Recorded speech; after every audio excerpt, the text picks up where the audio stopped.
What is up, my honges? Slifer a Duelist, back at it again with another card of the week. I said last week we were going to take a look at a tuner, but I forgot about that. Well, maybe we'll do that some other time. This one's important. We're going to talk about Naturia Beast this week. Naturia is an archetype very near and dear to my heart. It's the first archetype I looked at getting back into YuGiOh in like 2011, 2012. And God does it suck. But let's get right on into it. Talk about my good old boy, Nat Beast. So Naturia Beast is a level 5 Earth Beast Synchro effect monster with 2200 attack and 1700 defense. You need one Earth Tuner and one or more non-tuner Earth monsters. And then his effect is during either player's turn when a spell card is activated, you can send the top 2 cards of your deck to the graveyard, negate the activation, and if you do, destroy it. This card must be face up on the field to activate and resolve this effect. So, you know, very, very good, good effect. Good restriction on the materials, even though he is generally very easy to bring out in any deck. You just need to play Rescue Cat, and you can make him anything you wish. I digress. That's a topic for another time. Rescue Cat, go back. We don't need you. But and Nat Beast is very near and dear card to my heart. It's one of the first synchros I ever got. I think it was like the 4th or 5th synchro I ever got. With the first competitive deck I ever had. And it just warms my fuzzies to see this card from the worst dual terminal archetype. Yeah, Ice Barriers is better. And Gen X. A card from the worst hidden arsenal archetype being so versatile and so useful that it has been used pretty consistently since its release to now. Granted, it has fallen off a bit. It saw a huge spike in 2016, huge spike in 2017 with the release of the double helix and spirals, so you know you can make Nat Beast for like one card. And you know he's off and on. He's a threat in the format. He floats around, kills Kai Strikers like no one's business. You know, affects not once per turn. He can just chain to anything, negate it. Milling 2 cards. I mean, with the way that the graveyard is now in YuGiOh, the graveyard is not a problem. Milling your cards is something you typically want to do. There's very few decks that go around that are like, ooh, graveyard? I'm gonna dead that item. I don't want to touch that.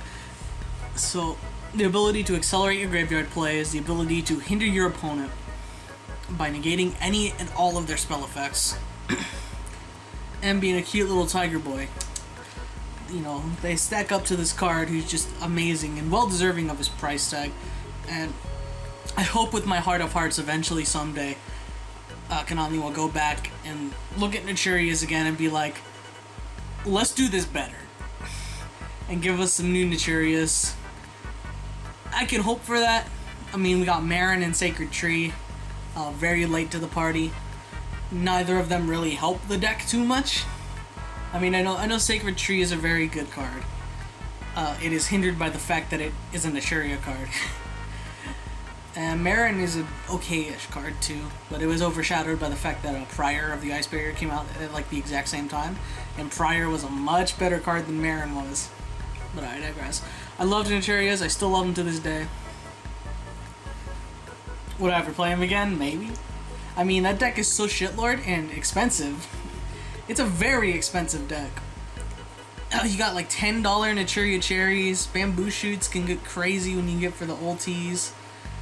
If you want to get DT Nat Beast, let's look right here. Low, $44.99. Yeah, we should have bought those before the price jump.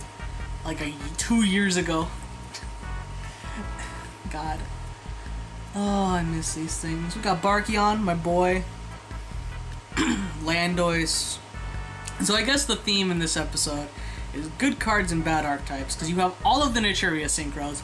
Fuck the haters. Leo Drake and Landois are good cards. Exterio is an amazing card, locked in Naturia's. Awakening the Dragon fulfills that, so it's all good. You go to literally. Okay, fuck it, I'll say it. TG sucks ass, but you got Striker, Warwolf, Hyper Librarian, all of those cards. They're great, but TG by itself needs something else to bow, you know? It needs that little extra oomph. And I think that's what that new support's gonna do to it. I don't know how good synchros are gonna be in 2019.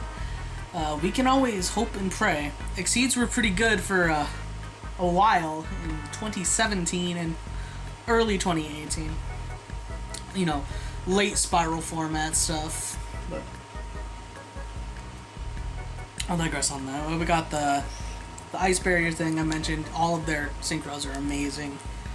You know, they need no introduction. You guys know them. But what other ones? Heraclinos. Glad Beast is kind of trash now, and it really sucks, but Heraclinos is still a good-ass card. If that card was unlocked to other decks, and just any deck that can actively build hand advantage, if that was in Danger, if Danger got a Heraclinos, oh my god. Can you imagine? I don't want to imagine. That would be very, very scary. You know. Oh, man. What lies in the future for Nat Beast? You know, like I said, I hope eventually there will be more Naturia support. Do I think it will happen? No. I do not think that will happen. It most likely will never, ever happen. But, you know, I can hold out for that little bit. I'm still holding out for more Blackwings, even though I get more, like, every year. I'm holding out for more Madolches, even though we're getting 2 separate waves of support. They're only 1 card each, though, so it's like, oh, what's the big one? Oh, that's right. It'll be the topic of next week. UA. We're I'm gonna hold myself to that. We're gonna talk about UA cards next week. UA needs some fucking support, Konami. Print it. I will buy it. Make it max rarity. That deck has 0 hollow cards and like 3 rares. Come on. Please. What did UA ever do to you? They were on the cusp of being just so good.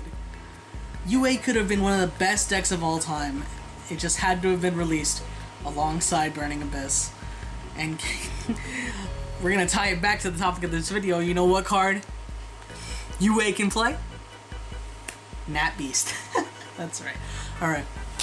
So, you know, Nat Beast, I can't see him moving anywhere on the list unless the game gets to the super, super impressive state where, you know, you make him with 1 card and you make like 3 copies of him so they can't even out it.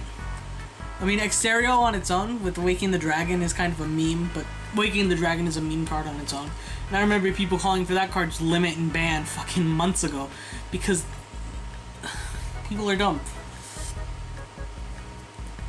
People are just the dumbest thing with this game. Every card is degenerate because you lost to it once. Anyways, guys, that's gonna be it. Like I said, next week we're gonna talk about one of my top 5 favorite archetypes of all time, UA. Like, subscribe, check us out on TCGPlayer under Sora Online. We will be seeing you next time. Peace.